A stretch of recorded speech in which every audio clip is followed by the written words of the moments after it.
तो hello everyone, this is Nikhil. Welcome to our YouTube channel. भले ही टी शर्ट वही है लेकिन वीडियो का टॉपिक अलग है। चलो आज हम इस वीडियो में बात करने वाले हैं, मेरे जितने भी पुराने सब्सक्राइबर हो या फिर नए बच्चे भी इस वीडियो से जुड़ रहे हो, तो तुम्हें एक बात बता दूं कि मतलब काफ़ी दिनों से मतलब ये चल रहा था कि भाई कौन सा स्ट्रीम ले कौन सा स्ट्रीम ले, उस पर एक वीडियो बना दो। मतलब जितने पुराने सब्सक्राइबर वो तो कमेंट कर ही रहे थे, वो कब से वेट भी कर रहे होंगे कि कौन भाई एक वीडियो बना दो यार, प्लीज बता दो। मतलब 10th से निकल के तो क्या मतलब 11th के लिए नहीं करोगे क्या कुछ? सॉरी यार, वेरी वेरी सॉरी यार। मतलब मैं तुम्हारा 10th का मतलब आरबीएससी बोर्ड के स्टूडेंट जो भी हो उनको मैं मतलब सारा वीडियो प्रोवाइड कर दिया था। उसके बाद मैं भी थोड़ा रेस्ट पे चला गया था और थोड़ा कॉलेज का भी वर्क इतना आ गया था कि मतलब थोड़ा हो गया था और इधर उधर जाना भी हो गया था। और सेकेंड क्या बोलते थोड़ा होता है ना, रीस्टार्ट करने का एक मूवमेंट मिल जाए, वो उसका भी वेट कर रहा था। तो चलो मैं बहुत सारे मेरी एक फ्रेंड है, उसने बहुत सारा डेली मुझे बोला भाई वीडियो डाल दे, भाई वीडियो डाल दे प्लीज। उसको भी थैंक यू बोलना चाहूँगा कि यार मतलब उसने इतना बोला कि हाँ यार मुझे भी रियलाइज़ हुआ कि यार सही में literally I am doing wrong.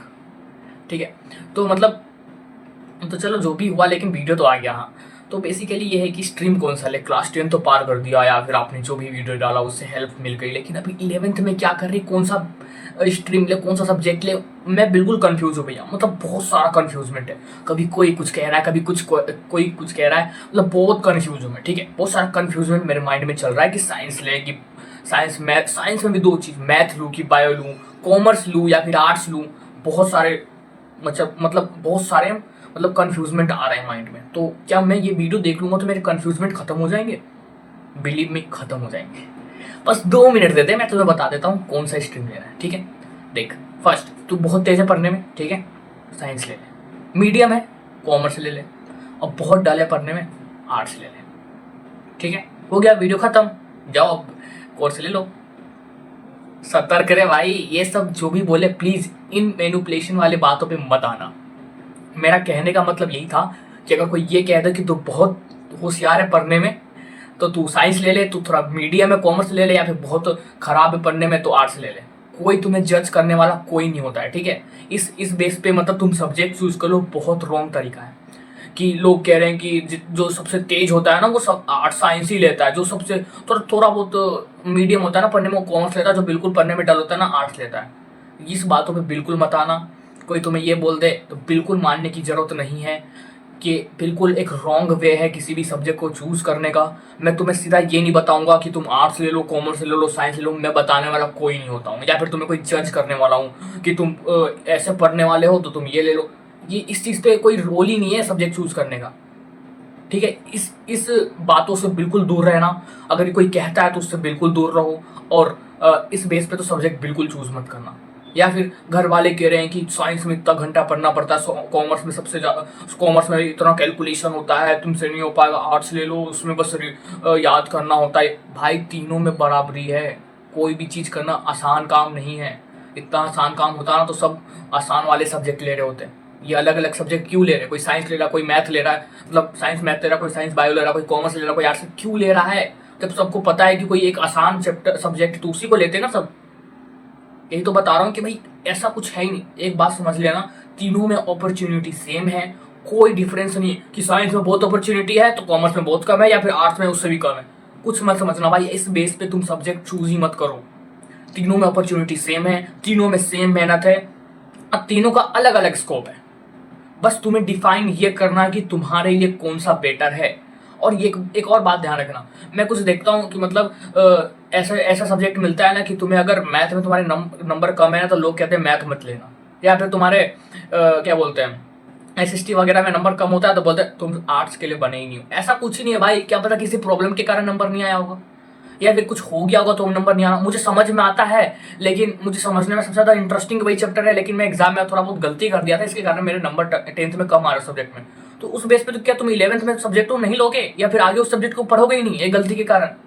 इस बेस पे मत लेना। मेरा एक सिचुएशन बताता हूँ, जब मैं मैथ का पेपर देके आया था ना, मुझे ऐसा लग रहा था कि मेरे मैथ में नंबर कम आएंगे। ठीक है, तो मैंने ठान लिया था भाई मेरे नंबर कम आए ज्यादा आए, मैं तो मैथ ही लूंगा। बोलते मेरा पहले से स्कोप था कि मुझे मैथ अच्छा लगता है, मुझे मैथ में जाना है, बस बात खत्म। इस बेस पे मैंने मैथ लिया है। मैंने थोड़ी लिया कि मैथ्स में बहुत सारा अपॉर्चुनिटी आर्ट्स में कम है। भाई आर्ट्स वाले भी मचा रहे हैं अपने फील्ड में, और मैथ वाले भी मचा रहे हैं, सबके लिए सेम है। ठीक है, बस इस थॉट को चेंज करो कि मैथ वाले ज़्यादा मचा देंगे, आर्ट्स वाले बहुत कम। कुछ ऐसा नहीं है, सब में अपॉर्चुनिटी सेम है। बस तुम्हें यह है कि तुम्हें क्या पसंद है और क्या बोलते हैं तुम्हारा क्या गोल है, ये डिफाइन करना है। ठीक है, पापा बोल रहे थे कि साइंस में 10-10 12 घंटा 18 घंटा पढ़ना पड़ता है, तुमसे हो पाएगा? मैं ठान लिया था कि मुझे मैथ्स ही लेना है। ठीक है, ये हो गया मोटा मोटी बात। ठीक है, जो तुम्हें अच्छा लगे ले लो, लेकिन एक और तरीका है सब्जेक्ट चूज करने का। ठीक है, तुम एक गोल चूज करो। ठीक है, गोल चूज कर लिया, तुम्हारे पास तरीका 3 है, एक साइंस का तरीका, एक कॉमर्स का तरीका, एक आर्ट्स का तरीका। तुम्हारा ये रहा गोल, और तुम्हारा वे 1 2 एंड 3 वे है उस गोल तक का पहुंचने का। ठीक है, तुम्हें ये डिसाइड करना है कि तुम्हारे लिए आसान वे कौन सा है। अगर मुझे मान लो कुछ करना है, ठीक है, मुझे मान लो आईएएस की तैयारी करनी है। ठीक है, एक एग्जाम्पल, आईएएस की तैयारी करनी है, मेरे पास एक गोल क्या बोलते हैं, साइंस की भी है, कॉमर्स की भी है, आर्ट्स की भी है। ठीक है, तीनों से तैयारी हो सकती है कि मतलब हाँ ग्रेजुएशन हो गया तो तुम एग्जाम देने के एबल हो। ठीक है, मेरे पास 3 वे, लेकिन मैं क्या चूज करूंगा, मैं चूज क्या करूंगा? जो आसान वे होगा वही करूंगा ना। मुझे किसी गोल तक पहुंचना है तो मैं उसमें हार्ड वे क्यों यूज करूंगा? बस यही देखना है तुम्हें, गोल तुम्हें पता हो कि मुझे ये चीज करना है। ठीक है, मुझे क्रिकेटर बनना है, मुझे गेमर बनना है, मुझे जो भी बनना है। ठीक है, या फिर मुझे टीचर बनना है, या फिर मुझे यूट्यूबर बनना है, जो भी बनना है। ठीक है, एक गोल रेडी है, लेकिन उस गोल तक तुम पहुंचोगे कैसे? कितने वे हैं? 3 वे हैं, एक साइंस का वे है, कॉमर्स का वे है, एक आर्ट्स का वे है। तो तुम किस वे से तुम जल्दी पहुंच पाओगे और इजीली पहुंच पाओगे, बस ये देखो, ये देखना है तुम्हें। ठीक है, एक भैया मेरे पास तो कोई गोल ही नहीं है तो मैं कैसे सब्जेक्ट चूज करूं? तो तुम्हें एक बात बता दूं कि देख, गोल तो अपकमिंग ईयर या फिर अपकमिंग कुछ महीने में, कुछ बाद तुम्हें गोल दिखने लग जाएगा। ठीक है, अभी 10th से निकलो, कोई दिक्कत नहीं, गोल तुम्हें दिखने लग जाएगा। ठीक है, उस समय मतलब सब्जेक्ट तो अभी चूज करना है ना, बाद में थोड़ी करना है। तो ठीक, सब्जेक्ट के लिए क्या करें? सब्जेक्ट के लिए ये है कि तुम 10 दिन खुद को दे दे, 10 दिन। ठीक है, एक बार 11th क्लास की मैथ साइंस साइंस में बायो और फिजिक्स दोनों सब आ रहा है, फिजिक्स केमिस्ट्री तीनों। ठीक है, और मैथ। ठीक है, इंग्लिश हिंदी तो सीखे, सब में सेम है। इन तीनों का कुछ कुछ पार्ट पढ़ के देख। ठीक है, इन कुछ कुछ पार्ट इन चारों का पढ़ लिया। ठीक है, कॉमर्स में जा, कॉमर्स के कुछ चैप्टर कुछ सब्जेक्ट का कुछ कुछ पार्ट पढ़ के देख। ठीक है, ये भी पढ़ लिया। आर्ट्स का भी कुछ कुछ पार्ट पढ़ के देख। अब तुझे एक्सपीरियंस मिल चुका है, 10 दिन देते खुद को, तू सारे चीजों को चख के देख ले, तीनों सब्जेक्ट को तूने चख के देख लिया, साइंस को, कॉमर्स को, आर्ट्स को। अब तुम्हें खुद पता चल जाएगा भाई कि तेरे पूरे साल या फिर दोनों साल 11th 12th क्या सब्जेक्ट तुझे समझ में आने वाला है। ये वे है कि 10 दिन खुद को दे दे, हर सब्जेक्ट को चख के देख ले, जो पसंद आए वो ले लेना, या फिर जिसमें तुझे इंटरेस्ट लगे, थोड़ा सा भी डाउट नहीं लग रहा कि हाँ नहीं कर पाऊंगा, कर लूंगा, मजा आ रहा है करने में, इस सब्जेक्ट को करने में मजा आ रहा है, तो बस उस सब्जेक्ट को लग जाना काम पे। इस उनके लिए है जो जिनको कुछ ना गोल पता है, जो सब्जेक्ट पकड़ा दो मेरे लिए नया है, मैं कर लूंगा, ऐसा वाला है। तो एक बार क्या बोलते हैं, देख लेना सारी चीज पढ़ के, उसके बाद गोल तो आगे तुझे दिख ही जाएगा कि हाँ इस सब्जेक्ट में क्या गोल दिख रहा है, मैं उसकी तैयारी करूंगा। तो ये बात भाई छोटा सा वीडियो है जो तुम्हारे सब्जेक्ट लेने में बहुत सारे सब्जेक्ट लेने में मदद करेगा। अगर तुम्हें लगता है कि भैया एक ऐसी वीडियो बनाओ जिसमें मतलब पूरा वेरीफाई किया हो या फिर बिल्कुल आइडेंटिफाई किया हो कि साइंस में कितने अपॉर्चुनिटी है, कॉमर्स में क्या अपॉर्चुनिटी है, आर्ट्स में क्या अपॉर्चुनिटी है, उसका एक लिस्ट का एक वीडियो बना दो, तो वो भी मैं बना सकता हूँ। तो आप कमेंट बॉक्स में करना, उसके ऊपर भी वीडियो बना सकता हूँ। और हाँ, इस बार वीडियो लेट नहीं आएगा। तो भाई ओवरव्यू यही है, किसी के कहने पे मत आना। कोई कह रहा है तू जो ज़्यादा पढ़ता है वो साइंस लेगा, जो कम पढ़ता है कॉमर्स लेगा, जो कम पढ़ता है, इस मैनिपुलेशन वाली बात पे बिल्कुल मत आना। ऐसा कुछ है नहीं, तीनों में अपॉर्चुनिटी सेम है, तीनों में मेहनत लगभग सेम है। वो बस गोल पे होता है कि तुम ओनली स्कूल के लिए पढ़ रहे हो, साइंस पढ़ोगे तो उतना ही मेहनत करना है कॉमर्स और आर्ट्स के लिए। अगर तुम कंपेयर कर रहे हो कि मैं साइंस में आईआईटी जेईई की तैयारी कर रहा हूँ, अब कॉमर्स और आर्ट्स वाले से कंपेयर कर रहे हो जो बस स्कूल लेवल की पढ़ रहे हैं, ऐसे कंपेयर नहीं हो सकता ना। स्कूल लेवल की करो तो स्कूल लेवल की करो।